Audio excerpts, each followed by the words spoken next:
कार्यक्रम के पुण्यार्चक हैं साधु सेवा ट्रस्ट। सभी गुरु भक्तों का एक ही प्रण, साधु सेवा और समर्पण। इसी भाव एवं भावना के साथ कार्य कर रहा है साधु सेवा ट्रस्ट। हम जानते हैं हमारे गुरुओं ने हमें इतना सब कुछ दिया, परंतु हमने अपने गुरुओं के लिए क्या किया, ये सवाल जरूर उठता है। देश के कई ऐसे प्रांत हैं जहां पर दिगंबर मुनियों को विहार करने में बहुत कठिनाई आती है। चौके वाले न मिलने पर विहार के दौरान आहार की व्यवस्था भी नहीं बन पाती। कई गांव व शहर आज भी ऐसे हैं जहां साधु संतों के चातुर्मास नहीं हुए हैं। इन सब को देखते हुए श्री साधु सेवा ट्रस्ट का उदय हुआ, जिससे दिगंबर मुनियों के आहार, विहार, प्रवास आदि की व्यवस्था को सुचारू रूप से बनाया जा सके, जिसके माध्यम से हमारा समाज, धर्म, संस्कृति सब सुरक्षित रह सकते हैं। क्यों न हम भी अपनी चंचला लक्ष्मी का सदुपयोग करें एवं अपने सच्चे गुरुओं की रक्षार्थ हेतु आगे आएं। योजना: परम संरक्षक 1,11,111 रुपए, वरिष्ठ संरक्षक 51,151 रुपए, संरक्षक 31,131 रुपए, आजीवन सदस्य 21,121 रुपए, सदस्य 11,111 रुपए, आजीवन मासिक दान दातार 500 रुपए। खाता विवरण: account name VVSP Sadhu Seva trust, bank name HDFC bank limited, account number 502000073358,170, IFSC code HDFC 0001273, trust PAN card AADTV 8567E, mail ID vvspsadhusevatrust@gmail.com।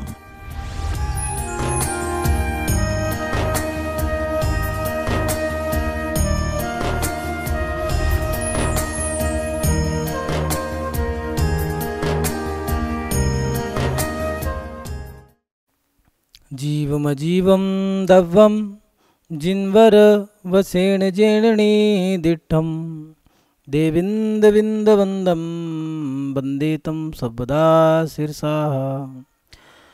नमो अरिहन्ताणं नमो सिद्धाणं नमो आयरीयाणं नमो वज्रायाणं नमो लोये सव्वसाहूणम्। जय बोलिए अंतिम तीर्थंकर विनायक श्री महावीर भगवान की, परम पूज्य भिक्षण ज्ञान उपयोगी आचार्य गुरुदेव श्री वसुनंदी जी मुनिराज की, अहिंसा में विश्व धर्म की, आत्म कल्याण के इच्छुक उपस्थित सभी धर्म प्रेमी पुण्य आत्मा एवं महानुभाव।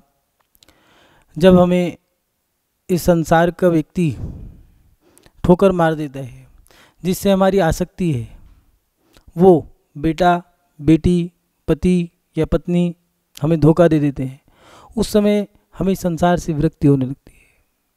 और इस विरक्ति से जब इस संसार में हमें जब धोखा देने लगते हैं लोग, तब विरक्ति होने लगती है।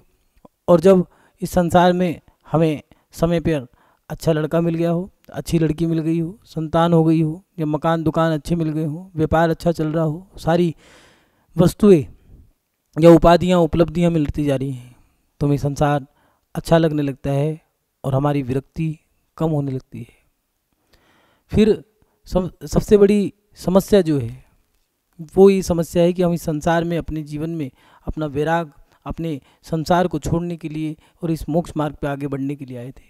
लेकिन अब इस संसार को कैसे त्यागें, हम अपने वैराग को कैसे बढ़ाएं, क्योंकि विरक्ति कभी कम हो जाती है, कभी ज़्यादा हो जाती है। और जब विरक्ति कम होने लगती है, उस समय सवाल खड़ा होता है कि हम अपने वैराग को बढ़ाएं कैसे, क्योंकि ये वैराग जैसे ही छूट जाता है तो संसार अच्छा लगने लगता है। जब संसार अच्छे लगने लगता है तो हमारा धर्म छूट जाता है, और वो कौन, हमारा बेटा, हमारी बेटी, हमारी बहू, हमारा मकान, हमारी दुकान, ये भोगों की सामग्री, ये सब चीज़ें हमें अच्छी लगने लगती हैं। फिर हम इन सब चीज़ों से कैसे बचें और अपने वैराग को कैसे बढ़ाएं? तो वैराग को बढ़ाने के लिए कुछ सूत्र दिए हैं। वो सूत्र क्या हैं? वैराग के बढ़ाने के लिए सबसे पहली बात जो है कि वैराग अगर आपको बढ़ाना है तो वैरागी के बीच में रहो। व्यक्ति करता क्या है, वो रहना तो चाहता है वैरागी बन करके, लेकिन रह किन के बीच में रहे? रागियों के बीच में, माता पिता, भाई बहन, कुटुंब, परिवार, इन सब सदस्यों के बीच में रह रहे। तो इनके बीच में रह करके उसका वैराग बढ़ेगा नहीं, घटेगा। रागियों के बीच में रह करके वैराग नहीं बढ़ता, और वैरागियों के बीच में रह करके राग नहीं बढ़ता है। इसलिए अपने जीवन में अगर आपको अपना वैराग बढ़ाना है तो जो साधु हैं उनकी संगति करें, साधु का समागम करें, थोड़ा समय गुरुकुल में गुजारें। ये याद रखना, आत्मकल्याण करना है तो कुछ लोग कहते हैं मोक्ष मार्ग सरल है, मोक्ष मार्ग सरल नहीं है, ये बात याद रखना। डंके की चोट पे किसी से भी कहना हो तो यही कहना कि मोक्ष मार्ग सरल नहीं, ये तो कठिन से भी कठिन मार्ग है। यहाँ पर सुख नहीं है, यहाँ पर आपको चलोगे तो फूल नहीं मिलेंगे, कांटे मिलेंगे।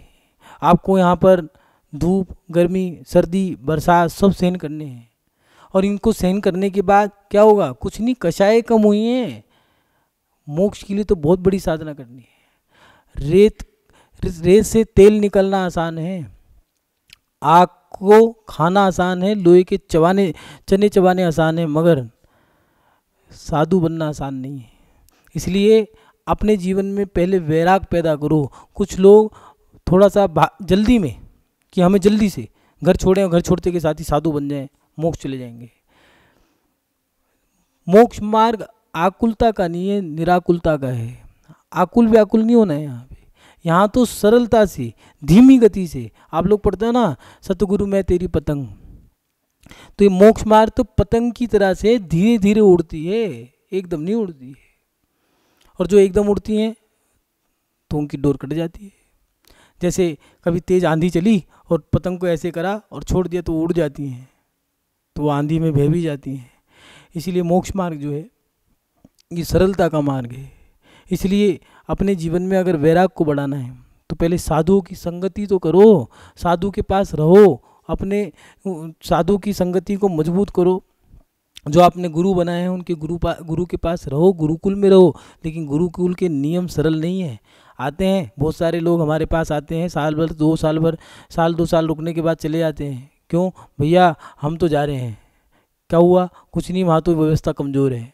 तो भैया यहाँ पर तो व्यवस्था कमज़ोर नहीं, व्यवस्था मिलेगी ही नहीं। यहाँ कमज़ोर नहीं है, यहाँ तो है ही नहीं। यहाँ तो कोई अगर आपका भोजन करा रहा है तो उसका एहसान मानना पड़ेगा। यहाँ पर अगर आपके कोई पैर दबा रहा है, कोई दुआ सलाम कर रहा है, कोई जय जिनेंद्र बोल रहा है तो उसका एहसान मानो। क्यों? आप उसके हो कौन? मात्र एक धर्मात्मा हो, और धर्मात्मा को जय जिनेंद्र कहेगा, लेकिन हर व्यक्ति धर्मात्मा नहीं है। इसलिए ये मोक्ष मार्ग में है। इस मोक्ष मार्ग में सबसे बड़ी चीज़ जो है वो है वैराग, मजबूत होना चाहिए। और वैराग अगर मजबूत होगा तभी आप इस वैराग मोक्ष मार्ग पे आगे बढ़ पाओगे। वैराग मजबूत करना कैसे है? तो पहले साधुओं के साथ रहो, साधु की संगति प्राप्त करो, वैराग को मजबूत करो, गुरुकुल में रहने की कोशिश करो, गुरुकुल के नियमों को पालन करने की कोशिश करो। लेकिन उनको ऐसे ही पालन नहीं करने हैं। वहाँ झाड़ू लगाना, पोछा लगाना, या फिर लकड़ी काट के लाना, अग्नि जलाना, चौका लगाना, मात्र यही क्रिया नहीं है। वहाँ उनको अंतरंग से समर्पण के साथ जब आप उनकी सेवा करोगे तो धीरे धीरे आपका वैराग मजबूत होगा। जैसे किसी लड़की की शादी होती है तो शादी के बाद उसका ससुराल में मन नहीं लगता है, बस जी करता है भागो मायके चलो, भागो मायके चलो बस। क्यों? क्योंकि उसका मन अभी मायके में है। लेकिन ससुराल में मन कब लगता है उसका? जब वो मायके को भूल करके ससुराल को अपना मानने लगती है, तब उसका मन ससुराल में लगता है। इसलिए गुरुकुल में मन कब लगेगा? जब आप यहाँ की सुख सुविधाओं को भूल करके गुरुकुल की उन सुविधाओं में, चाहे वो टूटी फूटी हैं, जैसी भी हैं, उनमें आनंद मनाने लगोगे। साधु की संगति में ही आनंद मनाने लगोगे। पेड़ के नीचे बैठ करके भी आप जब शीतलता का अनुभव करने लगोगे तो सोच लेना आपके अंतरंग में वैराग आता जा रहा है और राग धुलता जा रहा है। जब जब जितना समय आप यहाँ दोगे उतना वैराग बढ़ेगा।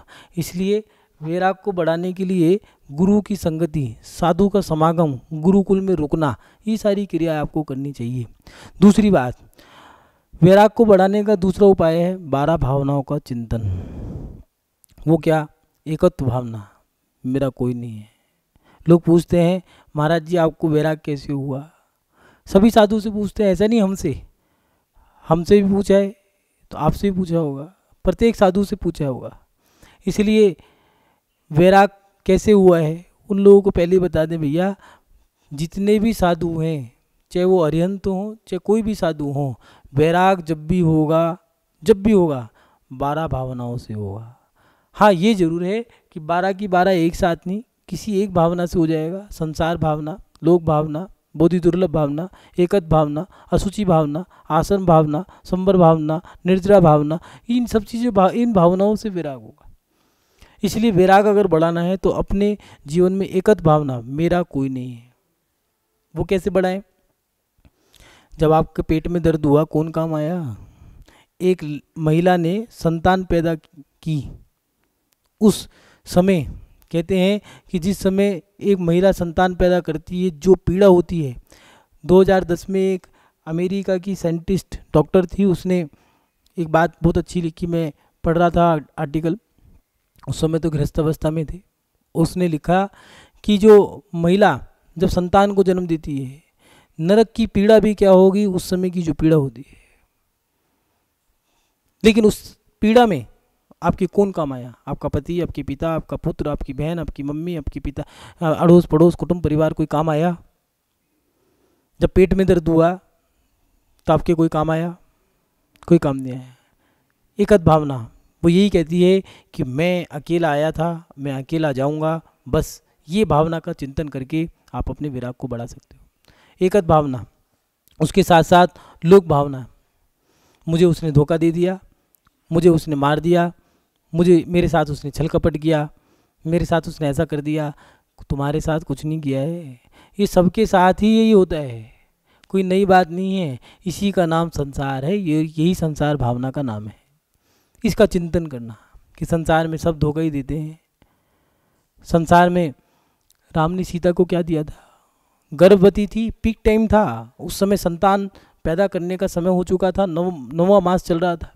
उस समय में ऐसे भयानक जंगल में छोड़ दिया। सीता ने एक ही बात कही थी कृताध्वज सेनापति से कि राम ने मेरे साथ गलत किया है, कि मुझे सज़ा तो बता के दे दे, मैं अपराधी हूँ, कोई बात नहीं, मुझे सज़ा तो बता के दे देते, लेकिन कोई बात नहीं, उनसे जाके कह देना कि सीता ने ये खुशी खुशी आपकी आज्ञा का पालन करने स्वीकार कर लिया, आपकी आज्ञा पालन करेंगी, क्योंकि संसार होता ही ऐसा है। ये उसकी भावना थी। और राम से भी संदेश भेजा है कि राम से कह देना कि मुझे तो छोड़ दिया, लेकिन लोगों के बहकावे में आकर के धर्म ना छोड़ना। ये भावना, ये है संसार भावना। लोग कहते हैं सीता सती, सोमा सती, अन्ना सती, चन्ना सती, चंदन बाला, इन सतियों ने, मैना सुंदरी, सोमा सती, जो सतियाँ हुई हैं, इन लोगों ने कैसे सहन किया होगा? तो सहन करने का एक ही उपाय था, उनकी वैराग, जो उनका वैराग था, तत्व चिंतन था, वो बहुत मजबूत था। इसलिए अगर अपने जीवन में वैराग को मजबूत करना है तो 12 भावनाओं का चिंतन करो। लोक भावना, संसार भावना, असुचि भावना, ये संसार, ये शरीर कितना पवित्र है। जो कफ, जिसको शलिश्मा भी कहते हैं, अगर वो तुम्हारे मुंह से निकलता है तो वो चिकना होता है, तो उसको कहते हैं कि जो कफ निकल गया है उसको तुम घी की तरह इस्तेमाल कर लोगे क्या? आचार्यों ने कहा कोई नहीं करेगा, क्यों? वो बहुत गंदा है तुम्हारे मुंह का ही। जो चंदन का लेप तुम लगाते हो, जो क्रीम लगाते हो, घी लगाते हो चेहरे पर, अगर वो चेहरे पर ज़्यादा हो गया तो उसको चाट लोगे। उन्होंने कहा है कि शरीर से चंदन लगाते के साथ ही चंदन भी अपवित्र हो जाता है। ऐसी हमारी असुचि पवित्र अपवित्र काया है। ऐसा हमें चिंतन करना है। महानुभाव, बड़े मुश्किल से ये मनुष्य पर्याय मिली है, बोधि दुर्लभ भावना में दिया है। कैसे निगोज से निकले होंगे हम, कैसे हमने एक इंद्रियों में जन्म लिया होगा, पृथ्वी का एक, वायु का एक, वनस्पति का एक, पेड़ बने हैं, घने पेड़ हैं, लोग उसका आनंद ले रहे हैं। उस पेड़ से पूछो ना, वहाँ से निकल के तरस चले गए, तरस बन गए हैं, कीड़े हैं, ज़्यादा तेज़ आपने अग्नि जला दी है उसमें भी जल गई। तेज़ हवा कर लोग कूलर पंखा चलाते हैं, उसमें कितने मच्छर मर जाते होंगे, मर रहे हैं, उनको कोई मतलब नहीं है। हमने ये सब गतियाँ प्राप्त कर ली हैं। लोग कहते हैं मोर सुंदर है, ऐसा कहते हैं लोग, मोर सुंदर है, लेकिन मोर से जाके पूछो कि वो कैसा है, कितना वजन लेकर के वो चलता है, उड़ भी नहीं सकता ज़्यादा ऊंचा। ये सारे कष्ट हमने सहन किए हैं। गधे का बोझ कितना होता है, आपको तो अपनी सामग्री चाहिए। घोड़े का बोझा देखो, बैल वो माल सामान ढो रहा है, और हमने इन सब गतियों को पार करके कैसे तैसे जैसे तैसे कितना पुण्य किया होगा और मनुष्य पर्याय प्राप्त की होगी, और आज हम उसको व्यर्थ कर रहे हैं। आप लोग पढ़ते हो ना वो दुर्लभ मुनिवर के वत पाना करना, दुर्लभ मनुष्य पर्याय पाना, उससे दुर्लभ पंचम गुण स्थान, उसके बाद मुनिवर के वत पालन करना, उसके बाद केवल ज्ञान, और उसके बाद कभी संसार में ना आना। ये सब दुर्लभ है। इसीलिए अगर वैराग को मजबूत करना है तो अपनी 12 भावनाओं का चिंतन करने से आप वैराग मजबूत कर सकते हैं। और उसके साथ साथ पहले भी हम बात कर चुके हैं इस बारे में, दोबारा कहेंगे। ये बात जो हम बताने जा रहे हैं, ये पॉइंट, तीसरी बात जो है वो हम बार बार कह चुके हैं, स्वाध्याय। स्वाध्याय ये हमारे जीवन का एक बहुत महत्वपूर्ण अंग है। इसलिए 6 आवश्यक क्रियाओं में भी आचार्य भगवान ने लिखा है, देव पूजा, गुरु पास्ती और स्वाध्याय। भगवान की पूजा, गुरु की सेवा और स्वाध्याय मत छोड़ना, जिनवानी का अध्ययन। इसलिए वैराग को अगर मजबूत करना है, वर्तमान योग के ग्रंथों को जरूर पढ़ो। और सबसे पहला, अगर वर्तमान योग का ग्रंथ पढ़ना है, अगर सरलता से, मतलब कोई कुछ ही नहीं जानता है, तो सबसे पहले दिया है सैनिक चरित्र, जिसके माध्यम से आप लोगों को ये सारी जानकारी मिल रही है। उसने 60,000 सवाल पूछे थे, महामंडलेश्वर हुए हैं, 8,000 रानियाँ थीं। और इसके साथ साथ सबसे बड़ी बात कि वर्तमान योग के माध्यम से हमें अपने बारे में जानने की हमें अपने बारे में जानने का मौका मिलता है। वर्तमान योग हमें ये जानकारी देता है कि हम किस पड़ाव पे हमें क्या करना चाहिए, क्योंकि हमारे पूर्वजों ने, हमारे महापुरुषों ने क्या किया है समय समय पर। तो इसलिए वर्तमान योग का अध्ययन आप लोग करते रहें। और जैसे आप वर्तमान योग का अध्ययन करोगे, आपका वैराग मजबूत होगा। उसके बाद चरणान योग का अध्ययन करें, जिससे कि आप उसको प्रैक्टिकली, आप उसको क्रियात्मक रूप से ले आओगे। इसलिए अगर अपने वैराग को मजबूत करना है तो स्वाध्याय जरूर करें, वर्तमान योग का और चरणान योग, 2 ग्रंथ। कुछ लोग निश्चयवादी ग्रंथों को पढ़ लेते हैं, पहले भी हमने इस बारे में बताया है। निश्चयवादी ग्रंथों को आपको नहीं पढ़ना है। समयसार, नियमसार, मूलाचार, भगवती आराधना, मरण कंडिका, ये ग्रंथ गुरु चरणों में रह करके पढ़ने हैं, बिना गुरु चरणों के नहीं पढ़ने हैं। उनके पादमूल में बैठ करके आपको पढ़ने हैं, और आप उनके पीछे से पढ़ोगे तो निश्चयवादी बन जाओगे। मात्र ऐसे बैठ जाओगे, आत्मा आत्मा आत्मा, और इस आत्मा से कोई कल्याण नहीं होगा। व्यवहार और निश्चय, निश्चय व्यवहार नहीं, पहले व्यवहार फिर निश्चय। अरहंतों ने भी, तीर्थंकर जो हुए हैं, अरहंत पद प्राप्त किया है, तो पहले उन्होंने व्यवहार, गर्भ में आए, जन्म लिया, उसके बाद उन्होंने सांसारिक जो 6 कर्म है उनकी व्यवस्था बनाई, और उसके बाद उन्होंने साधु बने, दीक्षा ली, और दीक्षा लेकर के ध्यान में लीन हुए, मुनि चर्या करी, फिर ध्यान में लीन होकर के आत्मकल्याण किया, केवल ज्ञान प्राप्त करके मोक्ष चले गए। इसलिए पहले व्यवहार है, फिर निश्चय है। निश्चय व्यवहार नहीं, व्यवहार और निश्चय। जो निश्चय व्यवहार बोल रहे हैं वो पहले गलती कर रहे हैं, क्योंकि पहले व्यवहार आया है, फिर निश्चय आया है। व्यवहार के माध्यम से हम निश्चय में जाते हैं। इसलिए अपने व्यवहारिक ग्रंथों को आप पढ़ें, और निश्चय के ग्रंथों को अगर पढ़ना भी है, पहले तो पढ़ना नहीं चाहिए, और अगर पढ़ना भी है तो गुरु आज्ञा से या गुरु के सानिध्य में रह करके पढ़ें। तीसरी बात, अपने मोह को थोड़ा कम करें। अगर वैराग बढ़ाना है तो मोह को कम करने का भी प्रयास करें। मोह कम करने का प्रयास आपको ही करना पड़ेगा। गुरु शिक्षा दे सकते हैं, स्वाध्याय में भी वैराग मजबूत करने के उपाय बताए हैं, लेकिन प्रैक्टिकली मोह को तो आपको ही कम करना पड़ेगा। मोह कोई दूसरा व्यक्ति कम नहीं करेगा। मोह क्या है? राग और देश, इनसे जुड़ा जो है वो मोह है। मोह की परिभाषा क्या है? पर को अपना मान लेना ही मोह है। कहते रहे हो महाराज जी हमारी 2 प्रतिमाएं हैं, हमारा बहुत मन है घर छोड़ने का, बहुत मन है, बहुत मन है, लेकिन सही में मन भी है या नहीं है?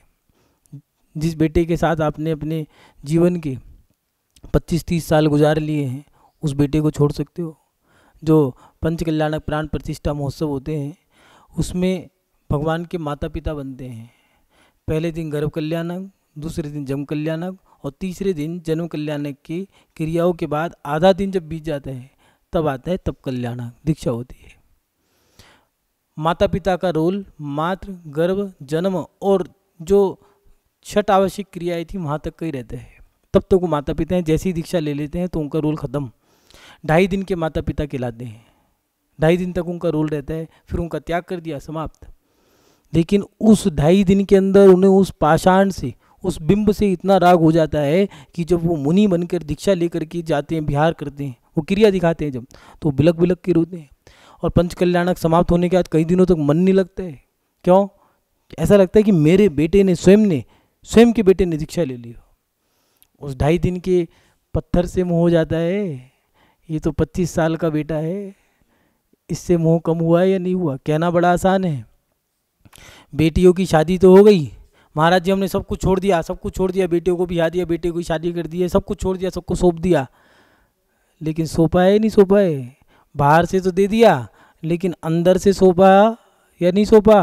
कहीं ऐसा तो नहीं है चाबी पे कुंडली मार के बैठे हो सांप की तरह घर पे। घर तो बेटे को कह रहे हो बेटा तेरा है लेकिन छोड़ कुछ नहीं रहे हो। अभी वसीयत में सब कुछ तुम्हारे पास ही है। एक पगड़ी की रस्म होती है गृहस्थों में, उस पगड़ी की रस्म में दिया है, जीते जी पगड़ी की रस्म किया करते थे कि आप मतलब आपकी भाषा में बोले वसीयतनामा। बच्चों को जीते जी पगड़ी पहना करके बेटा अब तुम्हें मैंने जिम्मेदारी सौंप दी है, अब मैं जाता हूँ घर छोड़ करके साधु के पास। लेकिन ये क्रिया आपने करी या नहीं करी? 80 साल के हो गए हैं, रिटायर्ड हो गए हैं, 60 साल के हो गए हैं, 70 साल के, 80 साल के, अब रिटायर्ड हो गए। गवर्नमेंट ने भी कह दिया रिटायर्ड हो गए हो, लेकिन अब किराने की दुकान खोल के बैठ गए हैं। तो भैया दुकान खोलने के लिए रिटायर्ड थोड़ा ना हुए थे, अब तो उन्होंने भी कह दिया है कि भैया शरीर जीर्ण शीर्ण हो गया है। ये एक क्रिया है।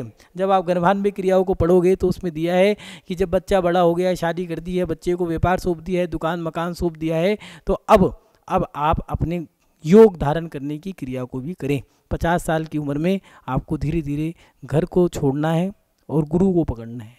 घर को त्याग नहीं करना है, धीरे धीरे छोड़ना है। घर को पकड़े रखना, गुरु को छोड़ना मत। ऐसे अपने जीवन में आप दोनों तरीके से आगे बढ़ सकोगे, वैराग को मजबूत कर सकोगे। महानुभाव, अपने मोह को आपको ही कम करना होगा। पर को अपना मानना ही मोह है। अपने बेटों से बेटियों से मोह कम हुआ है या नहीं हुआ? और सबसे बड़ी वो इच्छा, शादी के बाद महाराज जी इस पोते की आवाज़ तो सुन लूँ, वो तुतलाती वाणी तो सुन लूँ, लेकिन गारंटी नहीं है वो तुतलाती भाषा तुम्हें अच्छी तो लग रही है, लेकिन कहीं ऐसा ना हो तुम्हारा शरीर इतना जीर्ण शीर्ण हो जाए अब तुम उनको बुरे लगने लग जाओ। इधर तुम्हें वो अच्छा लगने लग गया है तो तुम्हारा शरीर गिरता जा रहा है, तो वो उनको तुम बुरे लगने लग गए हो। अब तुम कह रहे हो महाराज जी हमें रख लो, तो कह रहा अब घर में रहो, अब सेवा करने के लिए यहाँ पर आए हो, अब तुम्हारी सेवा करनी पड़ेगी तो यहाँ पर आ गए, अपने बच्चों से कराओ, तो इसलिए वो भी रिजेक्ट कर देते हैं। तो महानुभाव, अपने मोह को आपको कम करना होगा।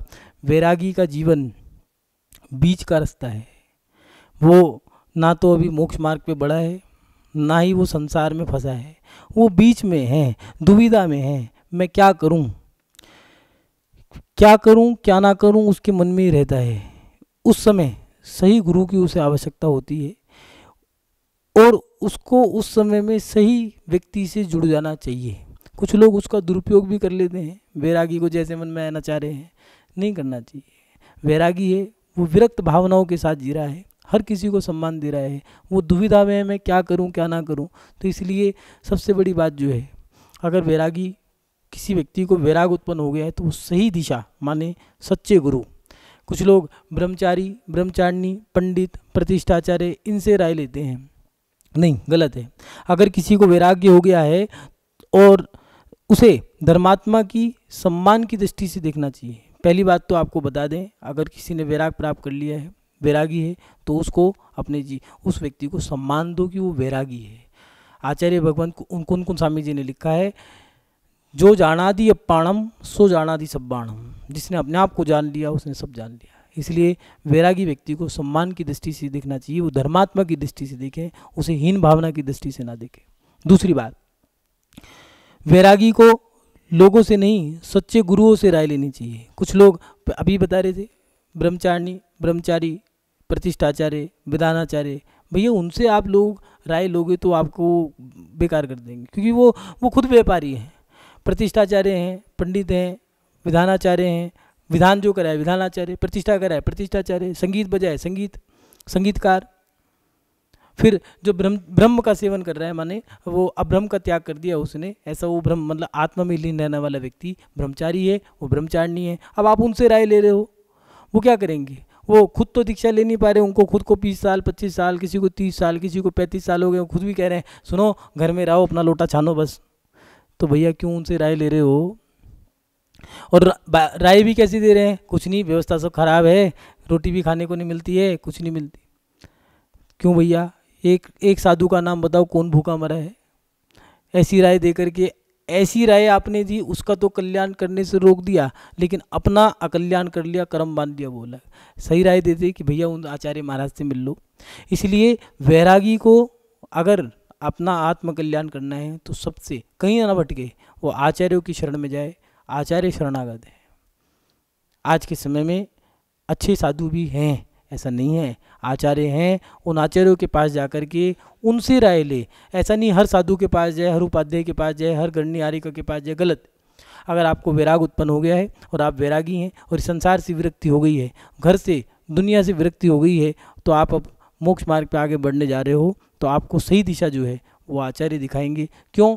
क्योंकि उन्होंने बाल्यकाल, युवा काल, दीक्षा काल, शिक्षा काल, प्रायश्चित, ये सारे काल गुजार दिए हैं। उनका गण पोषण काल भी हो गया है और वो आचार्य बन गए हैं। उनका काम ही यही है, दीक्षा देना, शिक्षा देना, प्रायश्चित देना।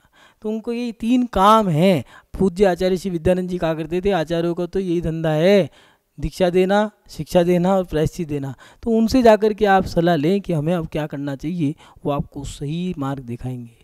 पूज्य गुरुदेव जो हैं, उनके पास जब वैरागी आते हैं तो इतनी सटीक तरीके से वो उनको राय देते हैं।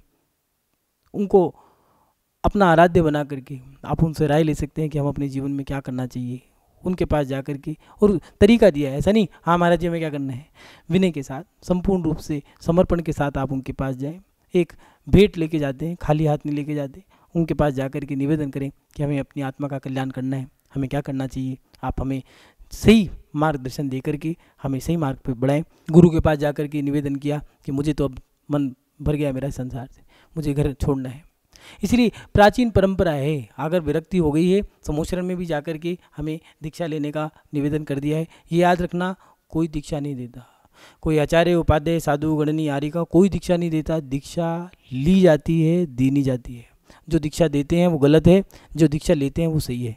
इसलिए अपने जीवन में आप लोगों को ये चीज़ें ध्यान रखनी चाहिए। वैराग अगर हो गया है तो किसी व्यक्ति को, वैरागी को परेशान नहीं करना चाहिए। कुछ लोग वैरागियों को मारते हैं, जैसे सुकमाल मुनि की माँ ने 16 साल तक तलघर में रखा बांध करके, तो गलत है। आत्मकल्याण करने का प्रत्येक व्यक्ति को अधिकार है। इसलिए अगर आपको आत्मकल्याण करना है तो अपने जीवन में आप स्वतंत्र हो, तो किसी व्यक्ति को भी, वैरागी को मारना नहीं चाहिए, बांध के रखना नहीं चाहिए। मोह सबको होता है, लेकिन जो प्रेम है और मोह है उन दोनों में अंतर है। वात्सल्य और मोह में अंतर है। वात्सल्य हित और अहित को जानता है, और मोह जो है वो बस मात्र अपने आप को जानता है, अपनी इच्छाओं को जानता है, अपनी इच्छाओं की पूर्ति करना जानता है। मेरा बेटा सड़ जाए, मर जाए, लेकिन मेरे चेहरे के सामने रहे। इमोशनली ब्लैकमेल करके, कैसे भी करके वो उसे अपने चंगुल में फंसा के रखता है, और वो ये नहीं जानता कि मैं उसको फंसा नहीं रहा हूँ, मैं उसको बर्बाद कर रहा हूँ। जिंदगी भर, जीवन भर उसके मन में कसक रहती है, काश मैं भी साधु बन जाता।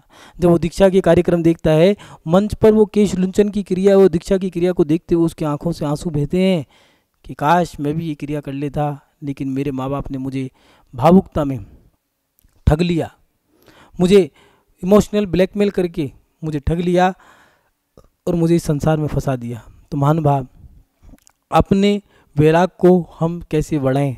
अगर वैराग को बढ़ाना है तो 4 चीज़ें बताए हैं कि वैरागी के बीच में रहें, 12 भावनाओं का चिंतन करें, सच्चे अच्छे ग्रंथों का स्वाध्याय करें, और उसके साथ साथ अपने मोह को अपने आप ही कम करना है। राग को कम करें, देश को कम करें, और इसके माध्यम से अपने जीवन में अपना वैराग बढ़ा करके आप अपनी आत्मा का कल्याण करें। इन्हीं सद्भावनाओं के साथ कि आप अपने जीवन में अपने वैराग को बढ़ाते हुए महाव्रतों को भी अंगीकार कर सकें, शाश्वत अवस्था को प्राप्त कर सकें। यही भावना भाते हुए कि आपका शुभ हो, मंगल हो, कल्याण हो, इन्हीं शब्दों के साथ अपनी शब श्रृंखला को विराम देते हैं।